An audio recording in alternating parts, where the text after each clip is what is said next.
The world around us is hostile to the Word of God and to biblical values, but we are called to be salt and light, to stand for truth in a decaying culture. We are not called to run from the fire, but be willing to step into the fire.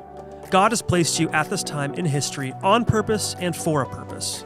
Join us as we get better equipped to address civics and culture from a biblical worldview. Welcome to Into the Fire, powered by Dream City Church.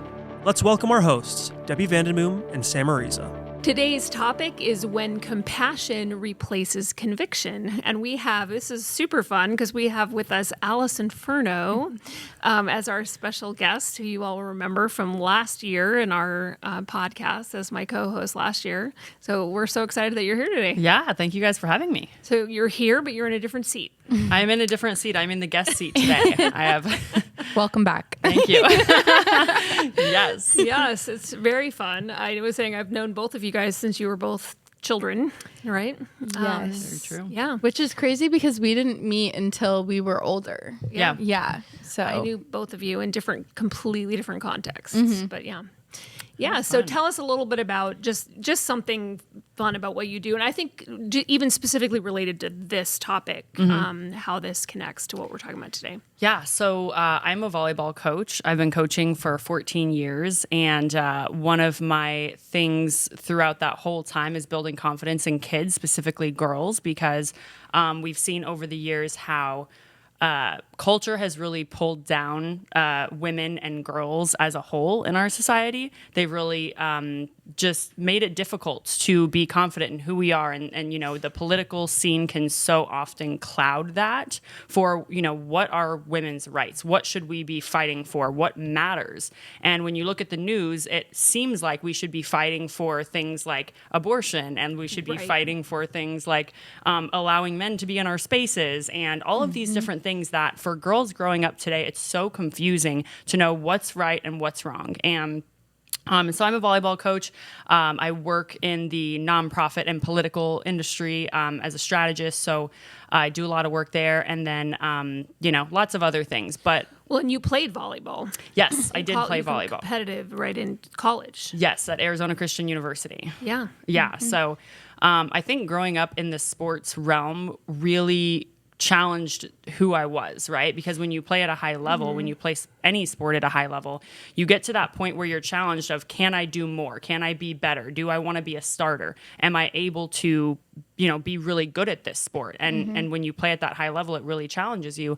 And through that time, I had so many negative experiences with coaches and leaders and people that I was interacting with. And I remember thinking, I want to go back and be that strong woman that I never had to look up to. Yeah. And I want to be that for those kids that I'm coaching and for the people that I have the opportunity to be an example to. And so looking at it now, there's so many women and girls that struggle with mental health issues, right? We see especially 16 through 24, girls' mental health is extremely declining. They're on more medication than they've ever been on. Yeah. And they're looking at life as they don't have a way out of so many things, right? And they don't have a path forward. How do I build my path forward?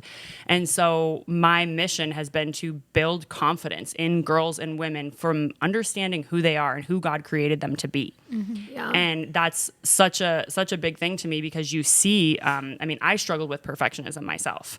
That was like growing up. I wasn't, outgoing because I was worried about what other people thought about me. I was worried that I was going to be judged, and I thought so much about myself that I couldn't even express myself. I was like, oh God. Yeah. And so now it's my mission, and all of the work that I do, whether it's in church or in politics or in the nonprofit realm while I'm coaching, it's how do we make girls more confident in themselves? And the one question that I always tell people to ask themselves is, when you look in the mirror, it's like this strong picture that God gave me a long time ago. It was like I was walking up to a mirror, and when you look yourself in the mirror, it's like you look and you say, what's wrong with me? How can I look better? What can I change? And you look at all these little tiny things about yourself that you want to change, right? Right. And all of a sudden I got this thought in my head where God said, but what is it that I want from you? How do I see you? Why don't you start looking at yourself how I see you? Right. And I was just like, whoa. Like, okay. So I started asking the question every time I look in the mirror, God, how do you see me? Yeah. What do you see me? What strengths do I have? What can I bring to my community that's going to be helpful and prosperous and grow? So I think with everything that we're talking about today, it's the mission is to help women to stand up for what's right, to stand up for truth, and to not be afraid to do what's right. That's really the theme, Yeah. Well, That's and, as you were talking, I was thinking about something else we talked about before, but also I was seeing something on social media just yesterday or the day before talking about how feminism, this lie of, feminism was going to empower women and all of these things about, the boss babe, kind of all this attitude. But women are more miserable now than they've been ever, right? Yep. Right. You have so many, you were talking about the numbers of young women who are depressed and anxious and mental health issues. So obviously those things, right, have not made us happier and more settled. Right. And it's this lie that we're going to talk about this more later on, but this lie that if you are a Christian and you're in order to be in that realm, you have to be a pushover and not ever stand up. You look at the three of us, right? Yeah. Not a table full of pushovers. Right. Nope. We have No some problems. strong opinions at this table, Right. and none of us are afraid to talk about it, right? But that we are all following God and following that, who He created us to be, and you can have compassion and also be strong, Right. Right. Women. And I have children. You guys will at some point. I'm going to speak that in faith that you'll have those. But Amen. I received that, Debbie. Thank you. to say that. Find a man, we'll get that. We'll get all about those things. We'll do figured out another today. episode. Okay. But what I was going to say is that as a mother, right? I totally lost my train of thought now. so sorry. But no, that women and motherhood really shows you Yeah. that, but that you're a lot stronger than you think that you are, and Right. and that's where I got all sidetracked on that. Yeah. Crazy. You're a lot train, stronger but than you think you are. You are a lot stronger than you think you are, and I think when you have having babies and having little kids and all of that, that women are capable of doing a lot more than we give ourselves credit for. Right. And you can see that in a lot of different arenas. But I do know that when I became a mother, that was something that I really saw a lot of. And you talk about, even we were talking about Deborah before, about Deborah stepping into sort of that political, she was a prophet and people brought her their problems. And these are the same people as, Samson was in that Judges, right? She was a judge. And so she was in the book of Judges alongside of people like Samuel, who were, these strong men, and people brought her their problems. And this was biblical, right? That you women can fill those roles and be in that. We don't have to be this sort of the cultural sort of picture of what you have to be as a Christian woman, right? That we don't lose that compassion. But Well, yeah, and to your point, women have so many different areas that they operate in, Yes. and their minds are meant to have big picture strategy, to have discernment, to have context to how you act and when you act and what you do, right? There's so much to that, and I think there's such a missing piece where, like you're saying, women don't give themselves credit to be able to do that. But it's like you can be a strong woman and you don't have to bring that into your personal relationship. Like meaning you don't have to be the head of the household to be a strong woman, right? Right. And so it's like understanding the context of you can lead in a political operation, you don't have to lead in your marriage. You know what I mean? It's like you can, so it's like understanding where you're at, what context you're having, because it really is like people think it's all in, like I've got to be this all in and I'm a jerk to everybody and nobody's going to walk on me kind of mindset, or I'm nothing and I'm a doormat and I'm, you know what I mean? yeah, which is neither one is true. Right. Right. Yeah. Well, and I think that's something that sports really gives girls and women the opportunity to find that balance too, like in their own life, on like when to lead, how to lead, and in a way that's respectful and compassionate, but also firm and understanding. So Great. And segue. so getting into that, is something interesting about teaching girls sports is context is everything. And while you're interacting with your teammates, we do a lot of strategy on how do you treat this player? How do you motivate this player? How do you make sure that you're a good teammate for all of these different types of personalities, right? And one of the biggest things that girls learn when they play sports is how do you compete in a way that doesn't make you compare yourself to someone else, right? Yes. How do you say, okay, well, this person has this strength and I have a different strength. So I'm not trying to make points like they're making points. I'm trying to make points how I can do it, right? Right. And learning how to compete without comparing is something that sports can really teach you. Now, what happens when you are a girl competing in sports and a boy is now on your team? Yes. Yep. What happens, right? Because you cannot compete with a boy on any physical or biological level when it comes to their strength, their speed, their stamina, their agility. Like, there's no way. Yeah. And so it's like, what does that do to a girl's confidence who has worked to make a team, to build that skill set, to take private lessons, and then you put a boy on that team and you say, well, you know what? He's just like you, or, you know, whatever they call it. And it's like, so I think putting myself into that situation would be devastating. Yeah. To say, okay, I've worked, you know, for most kids that are on any high level sports team have played since they're 5, 6, 7 years old. Right. And now they're in high school or now they're in middle school, right? Right. And so they've worked really hard to be here. They've worked really hard to be on this team, to build their friendships, to do all these things. And now somebody's coming in and taking their starting spot. And it takes away your ability to compete. It just literally takes away your ability to compete. So that's what drives me crazy about this whole, you know, what's happening with men and women's sports all across the United States. Yes. So Title IX has been one of the biggest topics of the year. Yes, it has. And in February, the president signed the Keeping Men Out of Women's Sports executive order in an effort to crack down on states to keep out biological men out of the girls' sports. Can you tell us an update to the words that this has made to Title IX?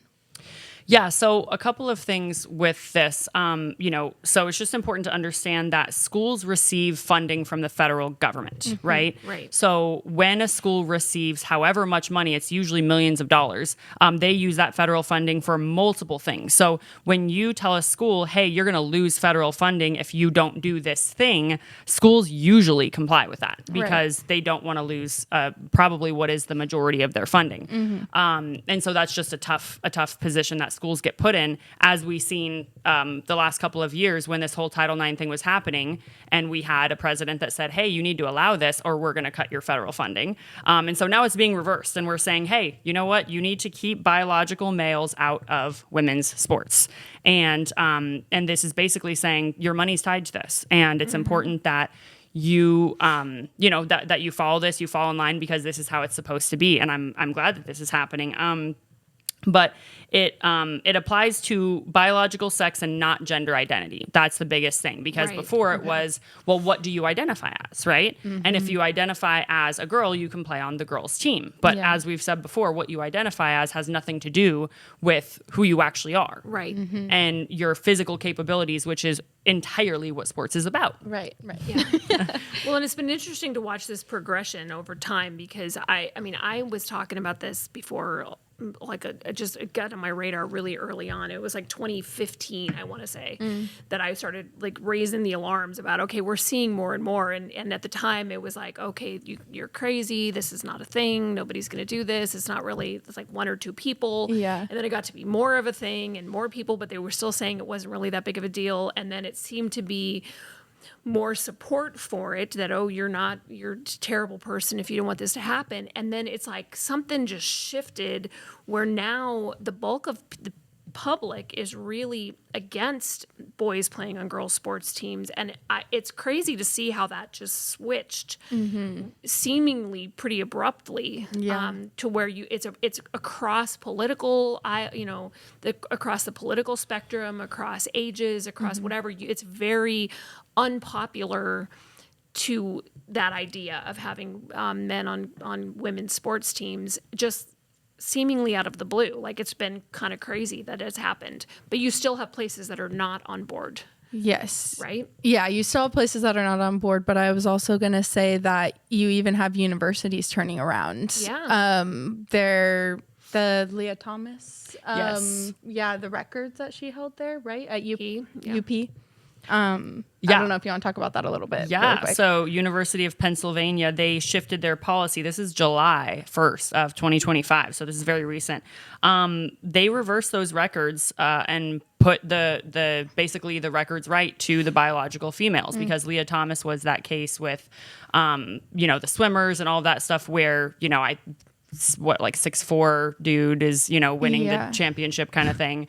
And It was Riley Gaines. yes, Yeah, Riley towering Gaines. over them. You're just like, Well, because that was the case where Riley Gaines and Will, his name had been Will Thomas, right? And then he had been swimming as a male swimmer, and then changed his name to Leah Thomas, and he's still this big hulking man. Boy. Very clearly, like it's just an enormous guy, right? But tied with Riley Gaines and they gave the medal to Leah Thomas, Right. instead of to Riley, but they had tied. Yeah. And so that was part of her story. She's talked about that, but so that's got to be redeeming for her. But that's what a turnaround, because they were fighting. But again, it goes back to what you were saying, where when you tie it to those federal funds. Right. And I think it sometimes people don't realize that, when it comes to all of this stuff, like why was there such a push in the first place to have boys playing in girls sports? Right. Well, it ties back to money. It always ties back to money because if you have a perfectly healthy child that you can convince should have sex hormones, should have multiple medical procedures, should have all of these other things, you have now turned a child who is essentially $0 to the mainstream hospital is now a $500,000 child. And so when you take that and you multiply it by thousands and thousands of kids, now the medical system is making all this money, and they're affirming this because they have more patients. Right. And, God forbid the country decides to start getting healthy, and then, then we need to find a way, you know what I mean, to get people back in the hospital. So why is it that the hospitals are continuously building new buildings, and we should be getting healthier as we advance in technology, as we learn more, as we know more in this world, we should be advancing. And it seems that sometimes we're going the opposite way, but we have to follow the money and say there's an agenda behind this. It's not simply for compassion. Right. Well, plus the fact that if you can put a man on a girls team and then win all of the titles, right? That's also good for their bottom line as far as sports too. I mean, I don't know. It's hard to say what some of the motivation is, but you do have to look at the money. You do. And I mean, think about it. If you're a boy who's losing all of your games on your own team, I mean, and it is not, like you said, everybody's going to have different motivations or reasons, but it's really easy to say, you know what, I'm going to go over here so I can win everything. That's an ego boost regardless of who you are or how you feel. Right. And that's something that a lot of people want to do, just to say that they're able to win something for themselves. Right. Yeah. Yeah. So this is all just so crazy. But I do want to make sure that we note that the executive order didn't actually amend the title yet, and that this needs to be passed by Congress. And so it's called the Protection of Women and Girls in Sports Act of 2025. Can you tell us about that and why it's important for Christians to care if their representatives will pass this? Yeah, I mean, it's really important that Christians care about this, because this exact spirit that is on this entire thing of confusing kids specifically about who they are is demonic, right? And so if you were the devil and you wanted to completely disable somebody from living out anything that God called them to be, you would confuse them about who they are, right? And if they have no idea who they are, how can they ever do anything for God? Right. How can they ever, you know what I mean? And so, I mean, this is such a spiritual battle on that front that we need to be praying for these people. We need to be, I think, every church handles this stuff differently, and our church does a really good job of coming, to these people, willing to help them, caring and saying, I care first. It's just like there's truth to say it's wrong, but then there's also the love that says, but I care enough about you to sit here with you and say, I get where you're at and I'm here to help you, right? I'm not just going to say you're wrong and walk away. Right. And so that's really, really important as a church that people don't just condemn these sins. Everybody has sins, and we should, be convicting people of that. But at the same time, we need to be willing to help them. It's the same reason that you have like the Dream Life ministry, right? Right. It's like, you don't want to just say, hey, this is wrong, go figure it out. You want to say, hey, I'm here to pray with you. I'm here to help you find resources. I'm here to help you heal, right? Yeah, right. And I think that's something that a lot of churches don't do. Yeah, I agree. Well, and I was like, we've seen the tide change, like in culture of it being acceptable to be like no men and girls sports now, but there's some states that are fighting back on this, right? Like, well, and this is also why, it needs to be passed legislatively because, okay, it was one president says you have to do this or you're not going to get money. Then the next one says you can't do it or you're not going to get money. And so if we have it dealt with legislatively, then that tends to kind of stop that a little bit. Yeah. Because it's more settled. And also then you have states that are fighting it. So you do have states that are still fighting that. I think I know that there's a Supreme Court case going on. The Supreme Court takes up bans on transgender athletes in girls and women's sports. This was just from recently. And their justices agreed to decide whether laws from Idaho and West Virginia that prevent transgender girls and women, again, they used the language that's not real, but, prevent boys from competing in female athletes and in female athletics violates the Constitution's Equal Protection Clause and Title IX. So they're saying that by not, which is just, this is where the wording, the language, and which is I think we're going to talk about next, but how the language gets backwards, right? Because they're saying here that the lawsuit, two states that have laws that say you can't have boys and girls sports, and they're saying that violates Title IX, which was designed to protect women, right? Title IX was designed to protect women's spaces, right? And so now they're saying that because you won't allow men in those spaces, that somehow violates Title IX, which that was the whole point of Title IX, right? Right.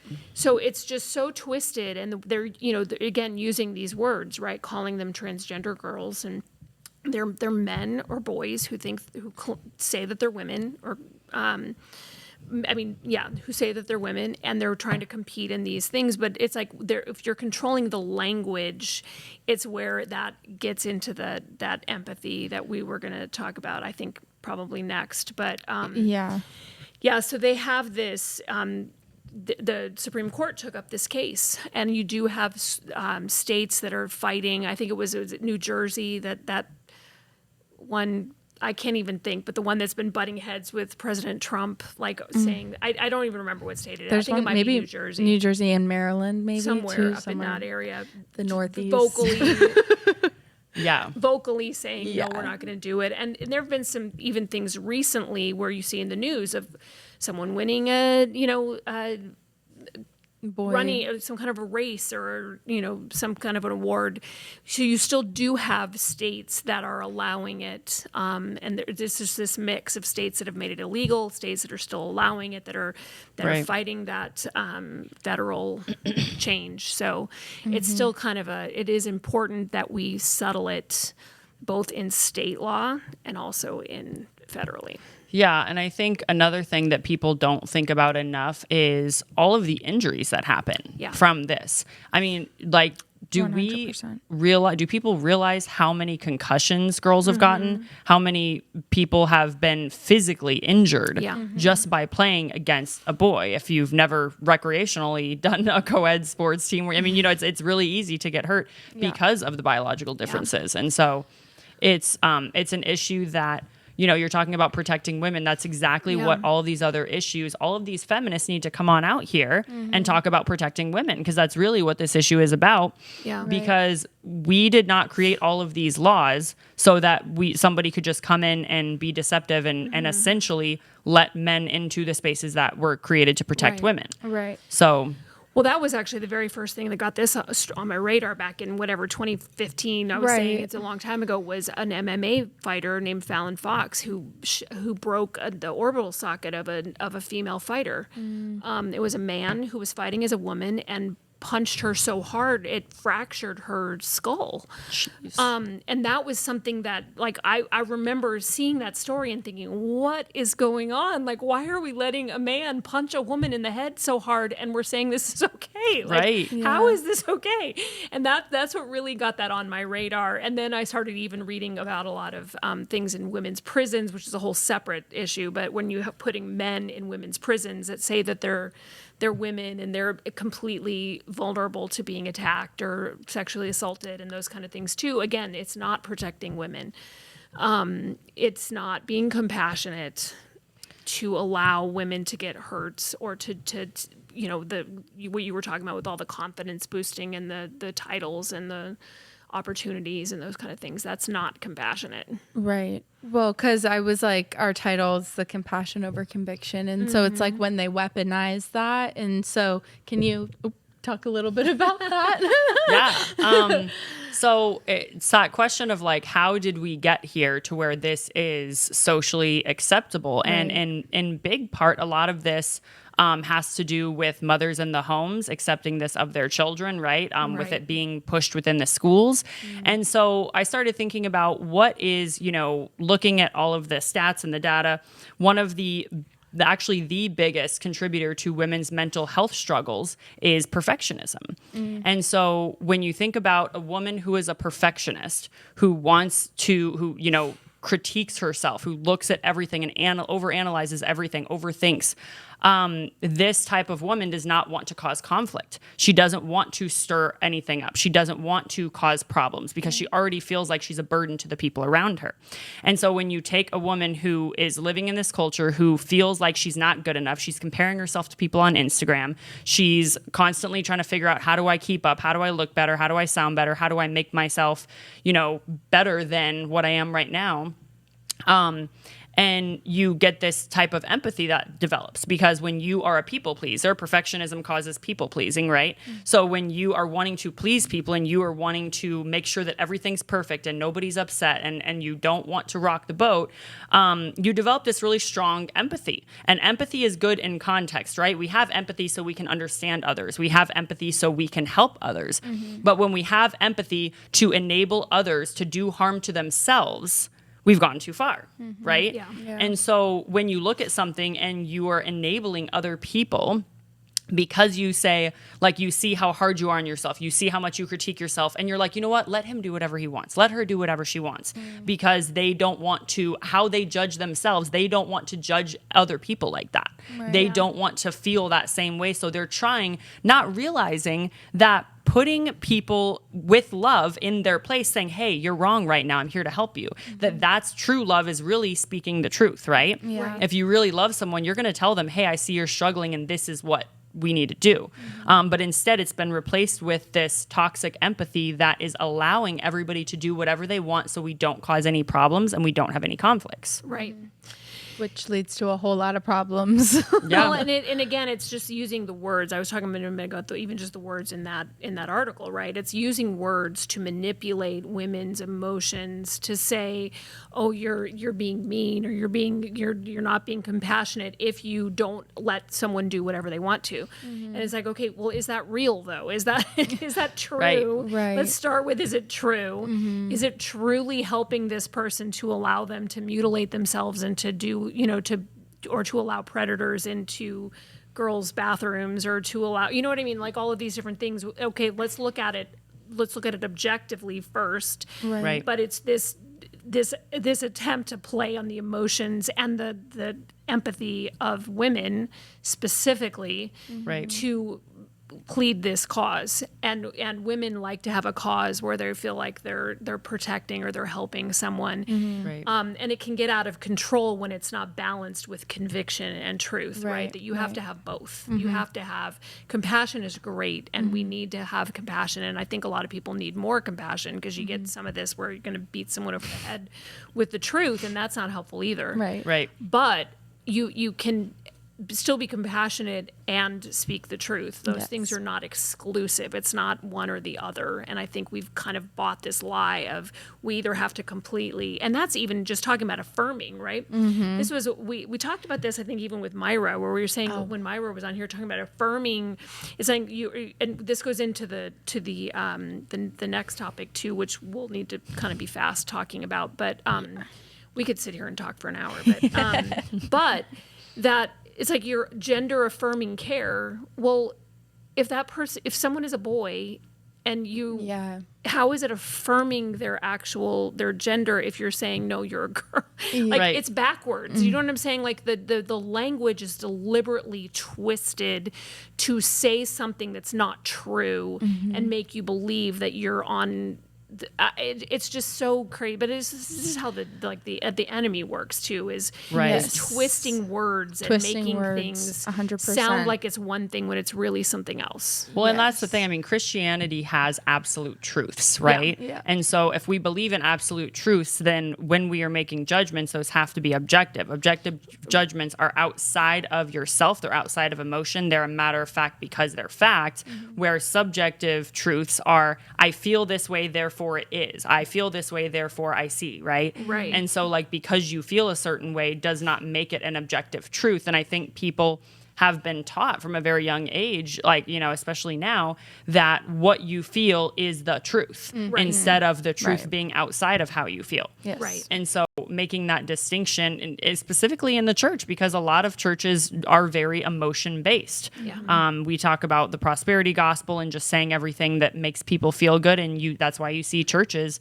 promoting this kind of stuff. Yeah. Because they just use the premise of love. But as we said, true love also does correct and also True does love convict. is not dishonest, right? Right. Right. Yeah. Yes. Yeah. Just to wrap up really quick, where we're at with the Title IX Act being passed, or the Protection of Women and Girls in Sports Act of 2025. You said it passed the House. Yes, it passed in the House, Okay. and it hasn't gone further than that yet. So Okay. we're going to wait and to I see. think so we'll see what happens Yeah. after that. But Okay. Yeah. Where it goes, but I do think it's important that we get it in there. Yes. Absolutely. 100%. Because I really want to talk about something new that I learned this week, because every time I've heard of it, I've only associated it in the past context with psychiatry is conversion therapy. Right. And that there's laws surrounding conversion therapy.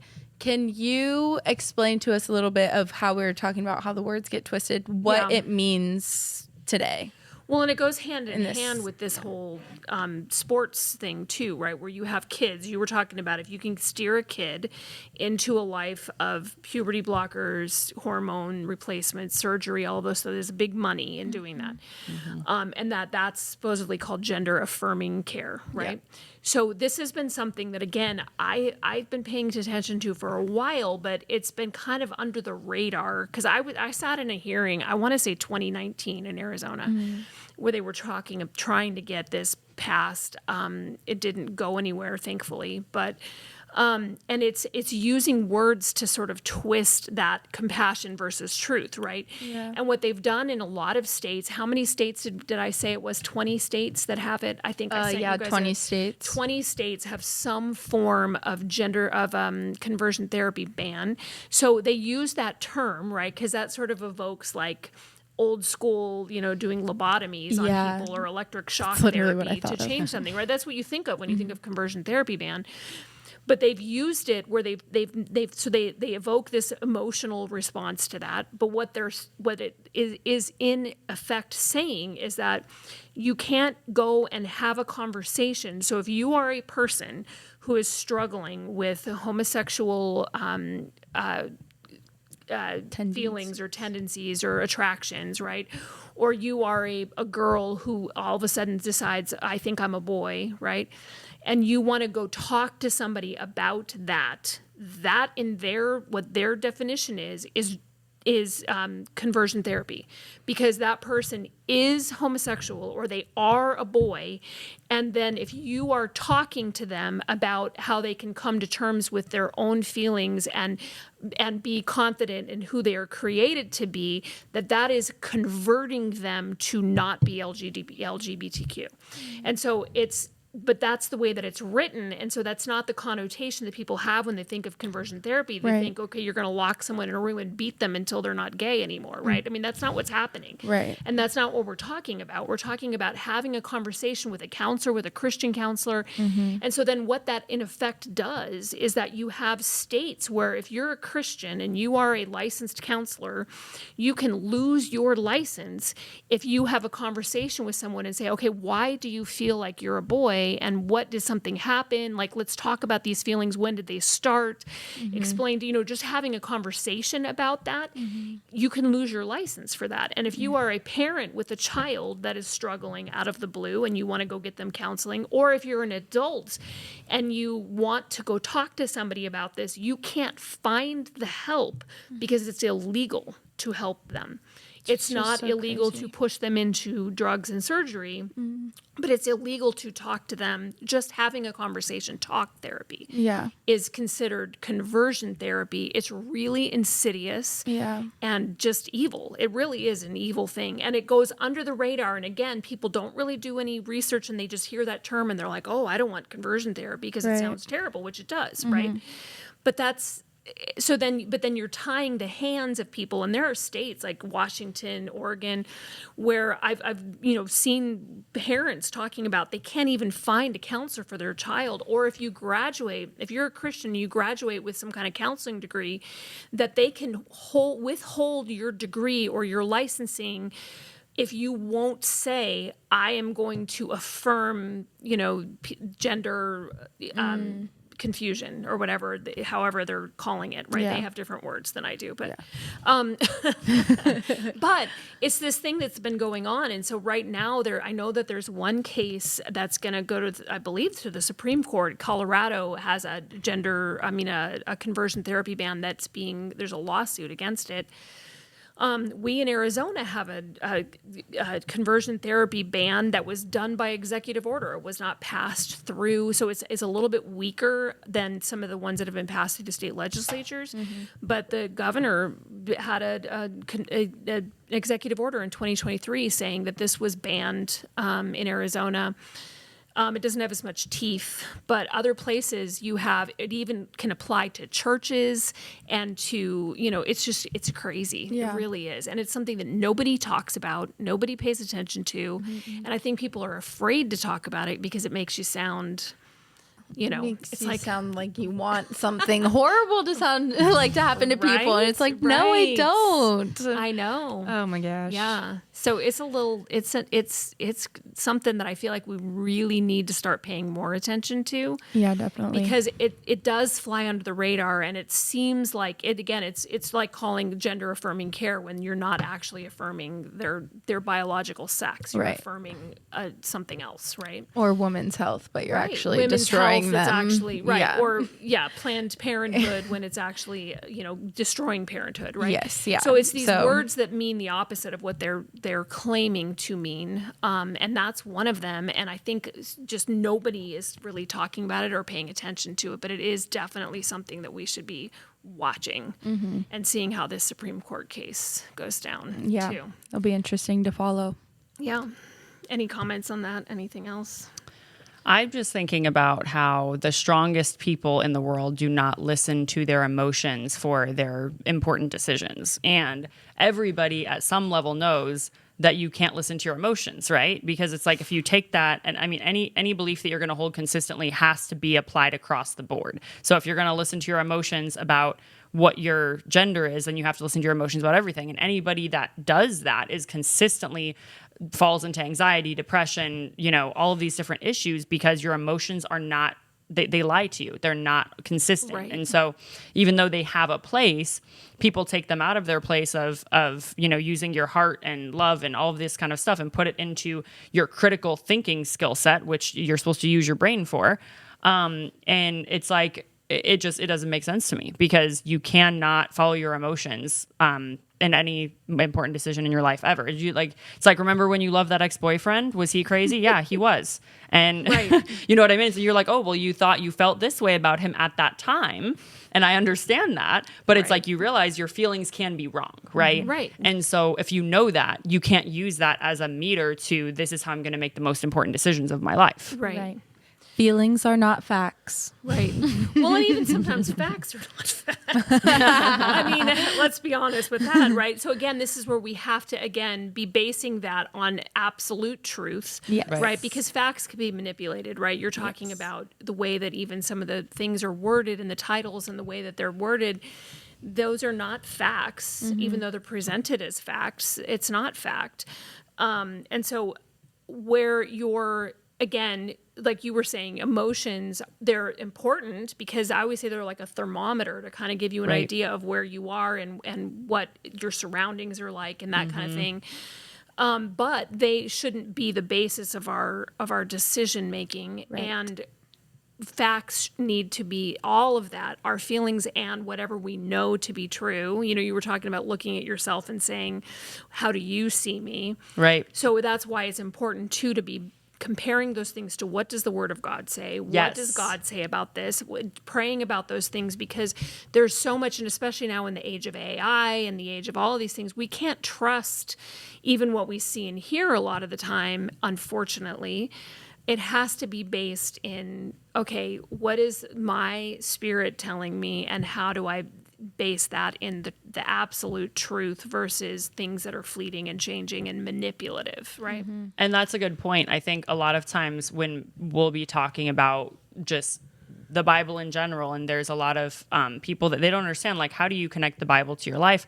Well, you ask, like, what does the Bible say about this thing, right? It's like, what does the Bible say about these issues that I'm struggling with? And just comparing, like you're saying, what the Bible says to how I feel, to what I think, and say, like, God, what is it that you want for my life? Not what do I feel like I want? That's some of the most unhappy people are just asking the wrong question. What do I want for my life? What am I supposed to do? And it's like, God, what do you want me to do? What have you called me to do? Because what he's called you to do is going to make you a lot more happy than what you feel like doing, because you don't really know. Right. It's like, you know what I mean? It's, Yeah. And so really quick, and then we need to wrap this up, but salt. You want to explain salt? Yeah. So salt is This is something that Alison and I both work on, right? I know. It's very exciting. It's so much fun. So SALT stands for Strategically Advancing Love and Truth, and it is a Bible study format that you can do in a church civics program, a small group, or at home. And it's a curriculum created to connect the pieces between what does the Bible say about our nation and how we should really communicate in our communities, right? What is our place in our communities? What should we be doing? How should we be actively involved in speaking up? We talk all the time about we need to speak up. We need all these issues we talk about, right? And so how does a Christian actually speak up in their sphere of influence, in their community, with their mom's group, with their family, whatever that looks like for each individual? And so SALT is a once a month curriculum that you can do with a friend, like I said, in a group, or in a class that you already have established. Here we do it at Dream City Church with our civics program. And so it really connects the dots. So an example would be the founders and their faith. We talk about what biblical scripture is connected to the Declaration of Independence, right? What founding documents do we have and structure for the country that ties back to biblical values? And how do we activate in our communities to help really make our community a better place? Yeah. And so it's trying to equip people really to have conversations like the one we had here today, right? To kind of to know what you're talking about. How does that relate to what the Word of God says? What is actually happening? And just to be able to have a conversation, and then in some cases put that into action as well, whether it's into civic action or into some kind of a service project helping people. We were talking about that today, about doing both, right? Yeah. About having that civic action, speaking the truth, and also helping people. And so it kind of gives you tools to do all of those things and have that, and it's free. Yeah. Right? It's free, and you just once a month there's a leaders training training that you go on, and you can hear how to do it, all of the steps to take. You get the leader's guide, and then you go to your small group or your church, wherever you're at, and you do it. And you start taking those actions and doing those projects. How do they find you or find out about SALT or sign up to go to the meeting?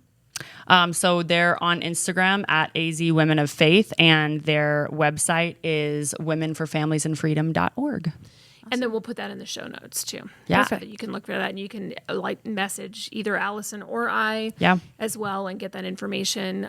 Because we have like as she said, we have a monthly meeting going over that month's curriculum, and she and I are both on those. Those meetings. But thank you so much for this. Was fun to have the three of us. I feel like we could talk for like an hour and a half, but we gotta, we'll go get lunch. Something. Take the conversation offline, right? We get started, and we can just yap for a long time, right? Talk about all kinds of important stuff. So thank you so much for being here, and thank you for joining us on Into the Fire, powered by Dream City Church.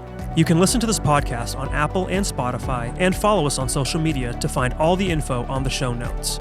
To learn more about Dream City Church, visit our website at dreamcitychurch.us. Thanks for listening.